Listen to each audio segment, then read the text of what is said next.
On November 23rd, something happened inside Fort Dix that nobody, not the inmates, not the guards, not the court, not even Diddy himself was prepared for. It was early evening when the first clip silently slipped out into the world. No warning, no announcement, no explanation, just a grainy, shaky video suddenly appearing on TMZ's feed with a caption that felt like a shockwave. First ever prison video of Diddy Combs. Within minutes, the internet exploded. The footage was short, only a few seconds, but those seconds rewrote the entire narrative of Diddy's life behind bars. It showed him exactly where no one expected to see him. Inside the prison's media library, wearing a gray sweatshirt and knit cap, quietly changing his jacket like he was preparing for something or hiding from someone. There were rows of shelves behind him, television screens, old computers, religious books, a place inmates only enter under strict supervision. But the strangest part wasn't that he was there. The strangest part was how calm he looked, how free he looked, how completely unaware he was that a camera, someone's phone, someone's device was recording him from behind a shelf. He lifted the jacket, adjusted it, glanced around briefly, and for a moment looked almost normal. Not like a man serving federal time, not like a man isolated after alcohol violations. Not like a man under strict monitoring. He looked like someone who had either found a loophole inside the system or someone who had been supposed to be. And that was the moment everything started burning online. People asked, why is he changing clothes in the library? How did someone even get a camera in there? Why is Diddy walking around without guards? What kind of access does he have? Before we go deeper into this shocking footage, make sure to like this video, subscribe to our channel, and hit the bell icon so you never miss any breaking updates like this. Now, let's continue. The clip was silent, no audio, so the world couldn't hear what Diddy was saying. Couldn't hear if someone was guiding him. Couldn't hear if he was arguing, whispering, or planning something. That silence made everything even more suspicious because silent videos leave room for interpretation, and panic fills that space faster than anything else. TMZ confirmed they received the footage anonymously. No one claimed credit. No one admitted to recording it. No one explained how it left the prison walls. Fort Dix officials immediately released a statement. We did not authorize this footage. This is a leak. That admission made everything worse because if the prison didn't release it, then who did? A guard? An inmate? Someone with access to restricted areas? How long had this been happening? The media library is not a casual place for inmates. It's a controlled zone with limited entry. High-profile inmates like Diddy require even tighter restrictions. So, how did he end up there? Changing clothes alone, unguarded, comfortable, without triggering alarms. Those 20 silent seconds started a wildfire. News channels replayed it. Influencers and Twitter/X trends blew up with theories. Comment sections filled with suspicion. People weren't just shocked, they were angry, suspicious, demanding answers. Because if this leaked video was real and every sign said it was, then Diddy was moving inside prison in ways he absolutely shouldn't have been allowed to. And no one, not even the prison authorities, could explain how that was happening. This single video leaked on November 23rd became the first crack that would eventually blow open into a full-blown federal meltdown and push the judge into making the most extreme sentencing decision of Diddy's life. The next morning, the internet was still shaking from the first leak when another clip surfaced. And this one was even more explosive. It wasn't blurry. It wasn't accidental. It wasn't a half-second glimpse. It was clear, steady, and close enough to show Diddy's expressions. Even the small ones he probably thought nobody would ever see again. This second video recorded on November 24th showed Diddy walking through the quiet corridor that connects the chapel area to the media library. He wasn't tense.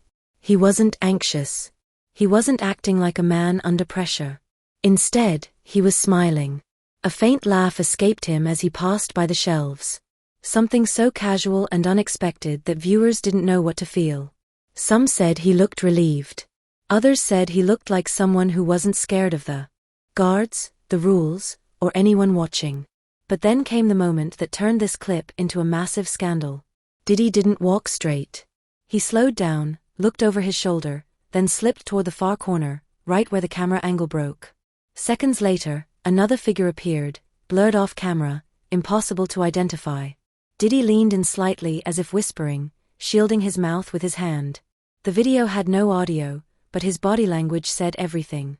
He was meeting someone secretly, quietly, like he didn't want anyone to know. The internet lost its mind. People demanded answers. Who is he talking to? Why is he smiling so much? Is someone helping him inside prison? What kind of freedom does he have? For a man under strict monitoring, especially after alcohol violations, this behavior didn't make sense.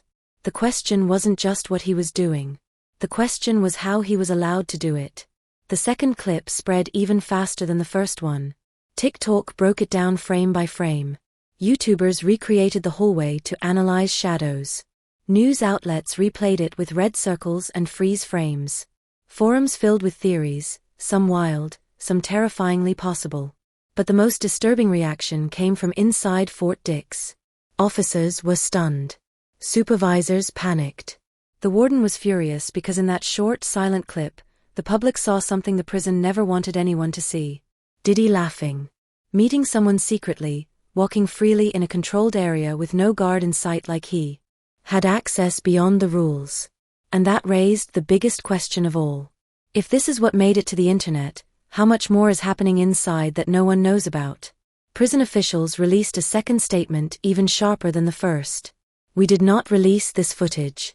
This is unauthorized. We are investigating internally. Translation: someone on the inside leaked it. Someone with access, someone close enough to film him twice, someone bold enough to pass it to TMZ. The fact that both videos were silent only made things darker. Without audio, the public imagined the worst. Was Diddy negotiating something? Was he being protected? Was he getting special privileges? Was someone helping him move through the facility? But the most dangerous question was the one nobody wanted to say out loud. I bet. Was Diddy being allowed to break rules because someone inside wanted something in return? The videos didn't just shake the internet. They shook the federal system. The clips painted a picture of a prison breach, a security collapse, and a high-profile inmate behaving like he wasn't confined by the same rules as everyone else. By the night of November 24th, the pressure wasn't just online. It was political. It was legal. It was aimed directly at the judge. And those two silent videos, just a few seconds each, were about to trigger the most extreme reaction the federal court had delivered in Diddy's entire case. The world didn't know it yet, but these leaks were the spark that would set off a chain reaction leading straight to a life sentence. For the next 3 days, those two silent clips, just seconds long, took on a life of their own. They weren't just trending, they were dominating. Every platform, every feed, every algorithm was pushing the same headline. Diddy prison video leaks. What started as a TMZ exclusive on November 23rd turned into a global frenzy by November 25th. Nobody knew the full context. Nobody knew who recorded the footage. And because there was no audio, the mystery only grew darker, louder, and more dangerous. Social media exploded with theories. Millions of views poured in overnight. People slowed the footage down frame by frame, zoomed into reflections on the glass doors, analyzed Diddy's body language, circled shadows on the walls because when the public doesn't have answers, they create their own. And that's exactly what happened. Influencers made breakdown videos labeled uncut, decoded, what Diddy Hiddery. News outlets ran the clips with dramatic commentary. TikTok flooded with edits showing Diddy adjusting his jacket meeting someone off camera, smiling softly while walking through the chapel corridor. X/Twitter became a battlefield of questions, accusations, and conspiracies. Some said he looks too relaxed for a federal inmate. Why is he moving around alone? This looks like privilege. Is someone inside protecting him? Others claim the opposite. He looks scared. He's smiling to cover stress. He's meeting someone because he's in trouble. And then came the most dangerous theory of all.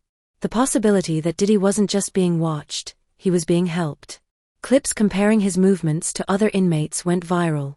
People noticed he didn't have handcuffs. He wasn't escorted. He wasn't restricted. He didn't look rushed or monitored. He didn't look like a man serving time under high-risk supervision after 2 alcohol violations. And that's when the pressure shifted. It wasn't just the internet talking anymore. It wasn't just fans reacting. It wasn't even just journalists digging. It was public outrage. Real loud, Relentless outrage. Comments poured under the clips. Why is Diddy in the media library? Why is he changing clothes there? Why is he meeting people off camera? Where are the guards? Is famous inmate privilege real? Every second the videos remained online, the fire grew bigger. By November 25th, the clips had been viewed times across all platforms combined. Celebrities started reacting.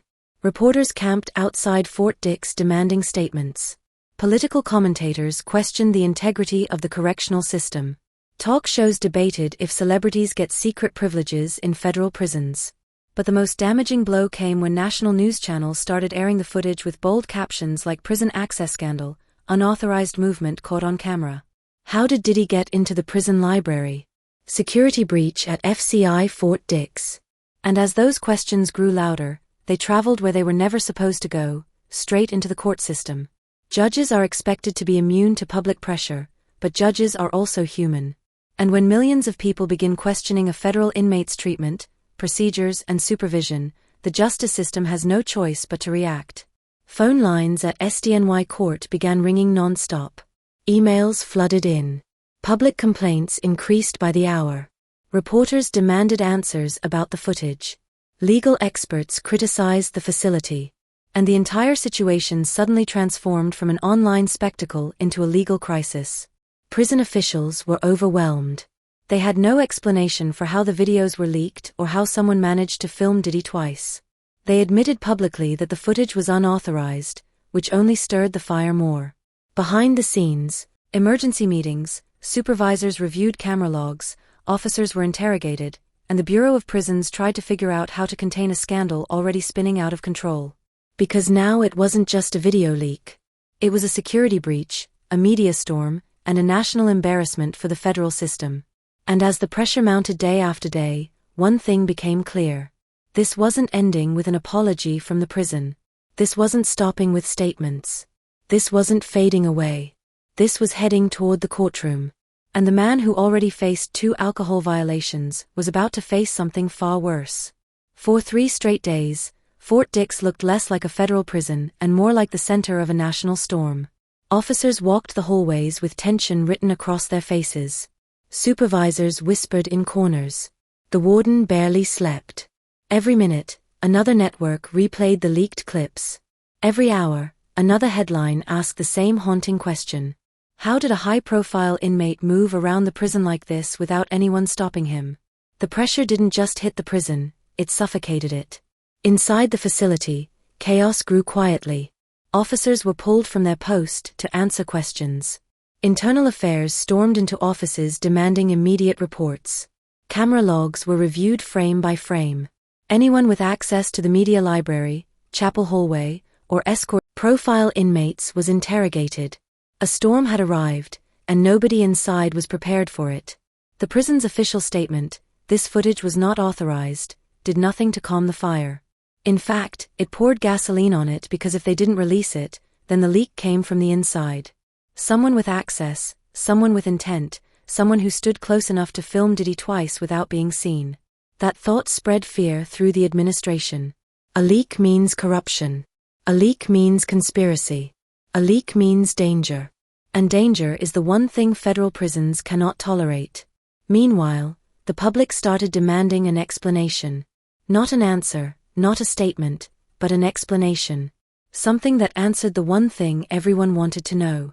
Why was Diddy allowed to move around like this? TV panels debated it. Legal analysts dissected it. Former inmates gave interviews explaining how impossible it is for someone to walk into the media library without a direct escort. Some said he looked like he had privileges. Others said he looked like someone being protected. And the worst speculation began circulating. Is someone inside giving Diddy special treatment? Is he paying someone? Is there a cover-up happening in Fort Dix? By November 26th, the pressure had built into something suffocating. The Bureau of Prisons, from senators demanding accountability. National news anchors questioned the credibility of Fort Dix. Online petitions demanded a full investigation. Even officers from other prisons publicly criticized what they saw in the videos. The storm wasn't just online anymore. It was official, documented, serious. and it was heading straight toward the federal court. Late on the night of November 26th, an emergency meeting took place between senior prison staff and federal prosecutors. They reviewed the footage together, the silence in the room growing heavier with every passing second. The footage showed Diddy smiling, adjusting his clothes, walking comfortably, slipping into a corner for a private conversation. All of it happening silently, without handcuffs, without guards, without protocol. It was an image the prison system could not afford. If the public believed Diddy was being given special treatment, even for a second, the entire structure of the case could collapse. It would raise questions about bias, corruption, and unfair advantage. It would destroy trust in the institution, and worst of all, it would make the judge look weak in front of the nation.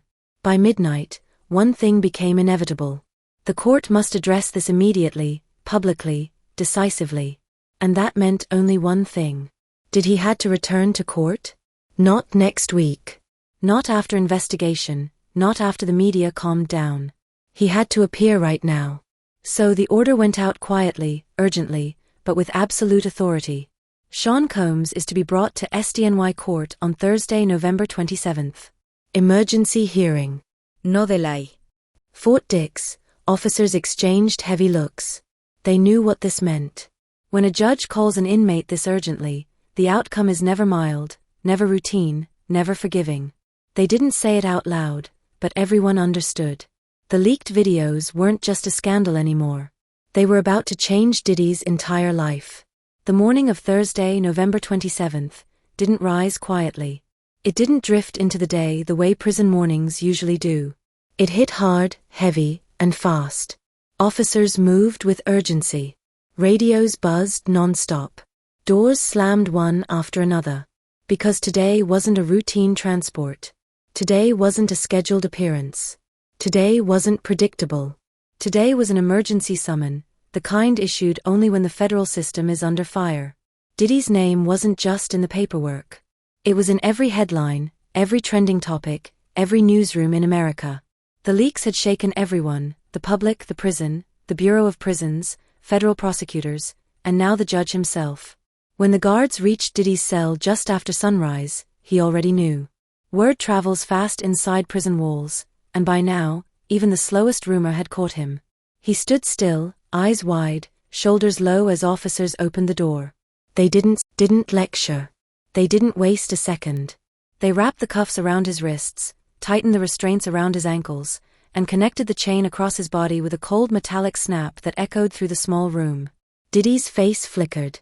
Fear, confusion, realization, all tangled into one expression he couldn't hide anymore. The hallway outside felt different. Inmates pressed against their tiny cell windows, watching silently. Officers avoided eye contact. Everyone knew this wasn't about alcohol now. This wasn't about discipline. This wasn't about a minor breach. This was about public pressure crashing into the justice system like a tidal wave. Diddy was escorted through the corridor, his chains clinking with each step, and pushed into the waiting transport van, reinforced, blacked out, armored. A second vehicle followed. A third led the way. Blue lights flashed quietly, slicing through the cold November air as the convoy sped toward Manhattan. Inside the van, Diddy stared at the floor, breathing slowly, trying to understand how two silent videos had flipped his entire life upside down. 3 days ago, he was already in trouble. Today he was being marched toward a courtroom that no longer saw him as a man, but as a symbol of a system under attack. By the time the convoy reached SDNY court, the building was already sealed. Security tightened, elevators blocked, marshals lined every hallway leading to the courtroom. Reporters swarmed outside, shouting questions that inside, the judge wasn't sitting comfortably. Judge Aaron Subramanian was reviewing every frame of the leaked videos. Slow motion, zoomed, analyzed by federal agents. He paused repeatedly on the moments that made his jaw tighten. Diddy changing jackets in the media library. Diddy walking freely without an escort. Diddy laughing and slipping into a quiet corner to meet someone off camera. Each scene felt like an insult to the authority of the system, like a crack in the structure he was sworn to uphold. And now, with millions watching and questioning his original sentence, the judge knew he had to respond decisively. The courtroom was cold when Diddy entered. Marshals gripping both his arms, the room fell silent. The air thickened. The judge lifted his eyes. And for the first time, Diddy saw the one thing he feared most. This judge wasn't angry. He was disappointed. Worse, he was determined. Prosecutors stood immediately. "Your Honor," one began. "These leaked videos show unauthorized movement, unauthorized contact, and potential security breaches inside Fort Dix. Public trust in this sentence is collapsing. We request an immediate review of Mr. Combs' punishment." Somewhere behind Diddy, someone gasped softly. The judge's voice cut through the silence like a blade. "Mr. Combs, the footage we've all seen raises serious concerns, not just about your behavior, but about the integrity of your incarceration." Diddy breathed out shakily. The judge continued, "The public is questioning how you gained access to restricted areas. They are questioning why you are seen laughing, unsupervised, freely moving within the facility. The Bureau of Prisons cannot explain the leak. Fort Dix cannot explain your presence in these locations, and the court cannot ignore this." The room felt as if it were leaning forward, waiting for the next line. "Your sentence was already severe," the judge said. "But circumstances have changed. The public pressure, the credibility of the system, the transparency expected of this court. These factors leave me no choice." Did he close his eyes? He knew what was coming. He felt it rising like a wave he couldn't outrun. And so the judge finished, voice cold and steady. "This court will now reconsider your sentence." The marshal's grip tightened. Diddy's hands trembled. The room went still. This was the moment everything shifted. The moment the leaks turned into a legal disaster. The moment the case reopened like a wound. And the moment Diddy realized the videos weren't just embarrassing. They were life-changing. The air inside that courtroom felt like it was made of concrete. Heavy, cold, pressing down on everyone who dared to breathe. Diddy stood there in chains, his eyes locked on the floor. Every muscle in his body tightening as the judge prepared to speak again. The prosecutors had said their part. Said their part. The leaked videos had spoken louder than all of them.